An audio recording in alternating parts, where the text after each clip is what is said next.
From the city of Peaky Blinders, Birmingham, England, I would like to introduce you to Paddy Dandar. As the world becomes more automated and the robots take over, it's imperative that we build the right human skills for the future. So pull up a chair, grab a samosa or two, and make yourself very uncomfortable. So, Chris, there are probably lots of things that you could talk about because you have so many different passions and interests. But what is the superpower that you would like to bring to this episode of Superpower School to share with the listeners? The superpower I would like to bring to this episode of Superpower School is philosophy. So philosophy is often viewed as an esoteric, dusty, aged topic where people sit around and smoke pipes and think about the nature of reality and that kind of thing. And I think in the past sort of maybe 50 years or so, it's definitely fallen by the wayside. It's often seen as an art now rather than one of the sort of softer sciences. And it's certainly lost its importance and its sort of stature in society that it used to have. There was a time when people would interview philosophers to sort of just get a view on the situations of the day. If you want to go and look at a video of Bertrand Russell, for example, Bertrand Russell was doing the most esoteric philosophy ever. It was really, really, really niche. And reporters from mainstream media would go and film him and talk to him and be like, what is it you're working on? And he'd be like, I'm working on the structure of language for the philosophy of mathematics. And no one would have a clue what was going on. But everyone would kind of admire the act of philosophy. And that's all kind of gone now. The reason why I think philosophy is so important for software engineers is because actually something that Prince Philip said a long time ago, which was that the future, the sort of architecture of our future is going to be defined by engineers. That is, they are the people that are going to be pushing forward how we live, how we engage with each other, how we decide what a sort of authentic and fulfilled life is going to be fundamentally at least built by engineers. So why do I think a philosophical education is important in that? I'll give you an example. Social media. Social media is a fundamentally technological endeavor. It's the engineering that went into that in the early days was cutting edge and still is. The algorithms that they run there to sort of match content to people is phenomenally complicated, and there's a whole industry trying to work them out to monetize them and optimize them. There's implications in the way these things are designed that have sort of far-reaching and very hidden consequences. There's that whole Cynefin framework, right? And the Cynefin, if anyone doesn't know, the Cynefin framework is a complexity mapping tool to help you understand how complex a thing is. And it has 4 quadrants. I'm trying to remember them all now, but it's like simple, complicated, complex, and chaotic. And simple being really, really straightforward, known best practice kind of stuff. Complicated is a bit more murky, but generally speaking, you know what to do. It's not too hard. Complex is where it starts getting tricky and requires quite a bit of experimentation to try and work out what the next best step forward. And chaotic is really, really difficult to understand. And we're very much in the chaotic space with these kinds of things. If Twitter releases a new feature tomorrow, we have no idea what impact it's going to have on people. We have very little idea. We can hope that it incentivizes certain behaviors, but we don't really know. And that's because there's so many variables and it's so difficult to understand. So my favorite example of this is, it's a cliche actually. People describe social media as a kind of empty, vacuous experience sometimes, is that they look at, people's Instagrams are just sort of portraying a picture. They're portraying, an idealized version of life. And people would say when Facebook was being designed, well, who could have predicted that was going to happen? No one could really predict that people would make money from essentially glamorizing very small slivers of their life and hiding other elements of it. People were more worried about things like ad revenue than they were about anything else. But people can monetize their Instagram profiles now, and all they have to do is wear nice watches, drive nice cars, go off on glamorous holidays and things. A philosophical training would have told you so that there's a philosopher called Guy Debord who was writing in the 60s, well before computers were even a mainstream concept, well before social media was even a thing. Guy Debord wrote a book called The Society of the Spectacle, which is all about how as a society we're moving from being a kind of society that values just having things, so just the accumulation of wealth, to the appearance of having. And just that piece of philosophy right there would have easily predicted the direction that social media was going. Right? Just knowing that and knowing that we are in the midst of that transition from it being valuable to, the reason why people used to wear gold, for example, it wasn't because they wanted to appear to have gold. It was because the gold itself had value. This thing is worth lots and lots of money. You see me wearing it and that attributes social value to me, but also it kind of maintains the order of things. So what people usually do is they say things like kings and queens, long time ago, they would have diamonds and gold and things like that in their robes and their jewelry. And why did they do that? Because they wanted to appear to do that. And therefore, we've always been an appearance-based sort of economy. It's always been an appearance-based society. But not necessarily. They would wear that for a purpose. And the purpose was to maintain social order. Look how glamorous we are. Look how high up we are. And that would help them to rule, essentially. It had a function. But it wasn't the end. The sort of appearance wasn't the end. It was the means to an end. The end was control and power. Whereas now, someone has an Instagram profile, the appearance is the end. It's the whole point. And the really, really scary thing about this is that these people are doing it for money. Some of these people are doing it for money. You know, they have this appearance, they drive cars and do things and set trends for money. But what people do is they make their Instagram profiles, for example, or Facebook or whatever social media, to match these people. But these people aren't making any money out of it. And so they've completely internalized the idea of appearing to be wealthy even when they're not. And they're not making any money. The appearance is the ends in and of. This is a whole complex web of social sort of interaction, right? But it was very, very elegantly predicted by Guy Debord, you know, in the 60s. And a more rigorous philosophical training might have given us some, oh, we're going in that direction. Oh, okay, right. Maybe there's some things we can do here to try to disincentivize that kind of behavior, because we all know that the unrealistic standards that are set by social media have like very far reaching and very, very damaging effects to especially young people actually. So that's just one example where a sort of philosophical training might have averted what we've got right now. But more so, if this is where we are right now, where are we headed? What's next? You know, Elon Musk just bought Twitter. What does that mean? You know, and he's bought it under the banner of freedom of, but that in and of itself is a philosophical concept, right? And in order to be able to divorce freedom of speech away from the politicized version of it that we have right now, we need some philosophical training so we can actually understand the history of that idea, the idea of individual liberty, and why that is such a good idea, and so on and so on and so on. So as a field, as a collective, we keep bumping into philosophical problems, but we aren't aware that we're bumping into them, and we think we're solving new issues when we're really not. We're just making the same old mistakes over and over and over again. So that is why, as a very long-winded explanation, I apologize for that, why I believe philosophy is so important to modern software engineering, and why software engineers should have a decent grasp of it at the very least. No, it's really interesting because honestly, when you first told me about it, I never heard of such a thing, philosophy for tech. Why do we need that? But now how you've explained it, it seems like, whoa, we really need this for where we're heading. I'm glad I'm selling it, yeah.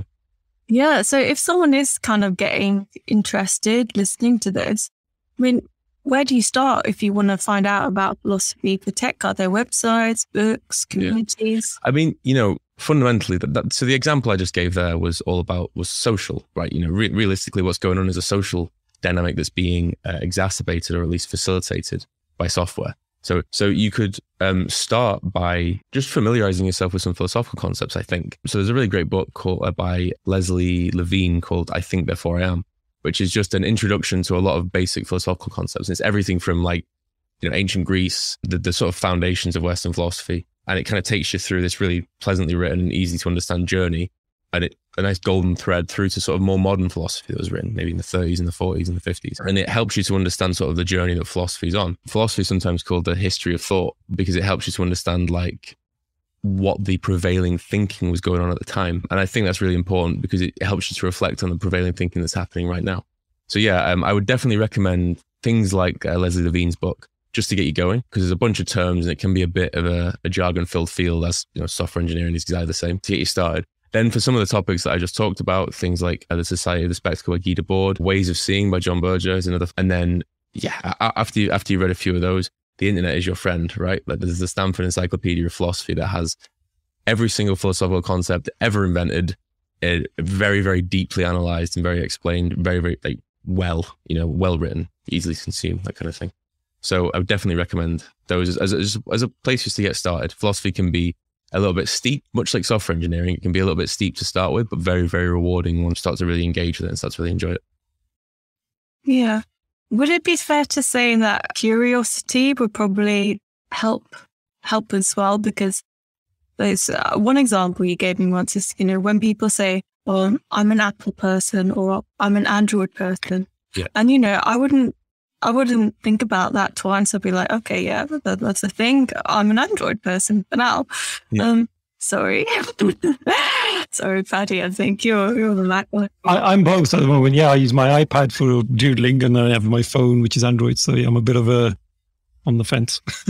I'm up to my eyeballs in Apple products at the moment. It's pretty bad. I need to inject some sort of open source stuff into it just to sort of maybe balance the force again. But yeah. But I wouldn't think to question that on a philosophical level. But then you sort of had a different angle to it, didn't you, Chris? Yeah, I mean, it's another example, right? So the example I gave before is of normal people who aren't making any money off Instagram, making their profiles look as much like these celebrities that are as possible. Why? Because they've internalized the value of the social value of these profiles. I always think that and it's exactly the same thing when someone says, I'm an Android person or an Apple person. What they mean when someone says that they're an Android person is that they're more of a fan of open source. They're more of a fan of tinkering with the technology that they've got. They're interested in how it works, and that kind of thing. And often Apple products is more about the product, right? And the image around the product, as well as it works very cleanly. It's a very sort of clean user interface. It's a sort of stereotypical Apple thing. But they don't say that, do they? They say, I am an Android person, which really is essentially like pegging the colors to the mask of a multi-billion-pound company. You know, a massive transnational thing, huge international company, and arguing with other people who have identified themselves with another multi-billion-dollar company, which is a very strange thing to do as an individual. You know, there's this company that doesn't really care about you. You're just a consumer to them. And, you know, they might want to make great products for people. But ultimately the end is to make a bunch of money, right? These companies wouldn't be as wealthy as they were if the primary goal wasn't to make money. And yet people identify themselves as Apple and Android people. Rather than people who use Android products or people who use Apple products. And that is an example, in my opinion, of fully investing yourself into the spectacle, to use Guy Debord's word, that sits around a product. You're invested in the spectacle of Apple because the spectacle of Apple is all about, it's a bit more expensive. It's slightly closer to luxury, maybe. It all works. It's all very clean. The logo, the branding, everything, even the packaging, you know, the cardboard that the phone comes in is thicker and heavier. Why? Because it feels good. Open it up. It feels like you're engaging in the spectacle of owning an Apple phone. And that's what people do. And it's another really great example of how technology fundamentally shapes how we look at ourselves and how we look at others. This actually takes me on to like a slightly tangential, but hopefully relevant point. The way technology works. So for example, if you go on YouTube and you watch a video, someone goes onto YouTube and watches this video, right? And so they go onto YouTube, the Superpower School podcast. They see it, and YouTube has tagged it as about tech and about self-improvement and positive learning and all that kind of thing. Maybe the word philosophy is in there, yeah. And then the YouTube algorithm will say, okay, this person likes this kind of content, so I'll go and look for other content with similar tags. There you go. You know, I'll run through a series of incredibly complex heuristic measurements, and what you'll get is a bunch of content like that. That's really great for stuff like this, because it's like, you know, that's a really great experience for the user, because now information's kind of coming to you. However, if I watch, say, for example, Jordan Peterson video, and that gets tagged with political, somewhat philosophical psychology, but also a slight political leaning that's associated with Jordan Peterson, whether, you know, he himself would agree with that or not, it does have a sort of leaning towards one end of the political spectrum. And the YouTube algorithm knows that. And so you get more content like that. And you start getting more content that's from people like Ben Shapiro or, I don't know, Milo Yiannopoulos or whoever. These people who are generally mouthpieces for this kind of side of the political spectrum. And what that does is it creates a kind of echo chamber. The same information is constantly just being sent to you. So you open up YouTube and you've not searched for anything, you've not looked for it, but there it is right in front of you. And it's like an engine for what's called a confirmation bias, which is where you go and look for stuff that feel like backs up your argument. So you're already a bit uncertain about modern society or the way the world's going or government policy, blah, blah, blah. You open up YouTube and bam, there you go. There's all the confirmation you would ever need right there. You know, and it works the other way as well. If someone watches like a Hassan Piker video and finds out what quote unquote is described as leftist content, you will get more of that kind of quote unquote leftist content. And that may make its own echo chamber of a different sort. So when people were designing that algorithm, they didn't think, wait, we're trying to create a great user experience so our platform gets loads of action. But what we're doing is making an echo chamber. What are the implications of that? What are the dangers of that? What are we doing to people when they consume all of this similar information in incredibly rapid ways? TikTok is like the distillation of this. That it's like the difference between beer and vodka, you know? So like with beer, you have 5 or 6 beers, you're cool, you know, you get whatever. But if you vodka, you have a little bit of vodka before you're really saturated in alcohol, you know? And it's exactly the same thing, the difference between YouTube and TikTok. In TikTok, you can watch 35 different videos in a minute, you know, or in a couple of minutes. You can consume a huge amount of content. I've heard that someone described TikTok as the cocaine of social media. Yes. It's like an addiction. You get on there and before you know it, you spend an hour and it's gone. And what that does, though, is that you're essentially saturating your brain. And the TikTok algorithm is more sophisticated than the YouTube algorithm. The goal is fundamentally the same. You watch a certain type of content and it will deliver to you more of that content. So you're not searching for stuff. I'm not searching for, I don't know, super far over communist material or something. But I watch one video and it will serve it to me. So all I'm doing as a person, as a user, is I'm just scrolling through the universe of TikTok or whatever, but I'm being delivered specialized content without me being aware of it. And what that does is it changes the way you look at other content. It makes it, the further you get into your own echo chamber, the more difficult it becomes to see other content for what it is, slightly more objectively or from a more essential position. So me and Vera have spoken about this before. So there's a really great painting, I've written it down. Yeah, Wheat Field with Crows by Van Gogh. Or Van Gogh, I don't know how to pronounce it. It's essentially just a wheat field, this very swirly, very classic sort of Van Gogh. Vera, I described it as kind of swirly, and she was like, "Is that Van Gogh?" I was like, "Yes, nice." I don't know. Yeah, and you watch this video, you watch this picture, and it just looks like a field with crows, right? And it's nothing. And then you turn the page in this book, which is called Ways of Seeing by John Berger. You turn the page, and they've added a transcription. And the transcription is, this is the last painting Van Gogh made before he died. And all of a sudden, the picture looks different. It looks very, very different.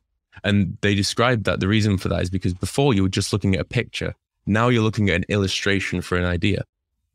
And when you read that, because I really panic because, well, I panicked at least, because I realized that once you're in a bit of an echo chamber with YouTube content, with TikTok content, you can't look at other content without first contextualizing it in the stuff you've already seen. And the further down the little rabbit hole of content that you go, the more difficult it is to see the other content in a slightly more central light. And actually, if much of the content is conspiratorial, or if it's all about how modern life is all decadent and all the rest of it, and then you just go and watch a normal video, your brain will experience that video differently than if you hadn't have watched that content in the first place. These are all massive implications of how technology, social media, you know, AI is another great example.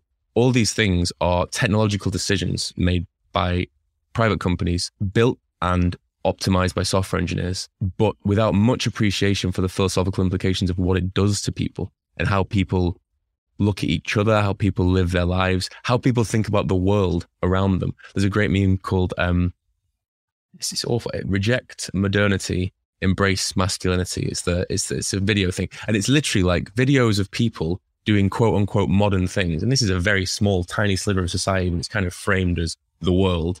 And then it's like, but embrace masculinity. And masculinity is like lifting weights and reading books, apparently, and stuff. And obviously that's all nonsense. It's just it's crazy. But the definition, the juxtaposition of generally, you know, exercising and reading, apparently that's the epitome of masculinity, is sort of juxtaposed against what is quote unquote modern life, you know? That wouldn't make sense on its own. That wouldn't be any good on its own. But if there's an algorithm that's constantly leading you down the rabbit hole of content, eventually you'll get to that, and it's contextualized by all the stuff you've already seen. And all of a sudden it makes loads of sense. So this is why I think philosophy is the really at the base of why it's so important, is because it gives us an appreciation for the things that we're doing to people as software engineers. And the impact that we're having. And also it helps with your critical thinking a little bit as well. Philosophy is great at just helping you pick apart ideas. And sometimes people pose ideas and you can dismantle them.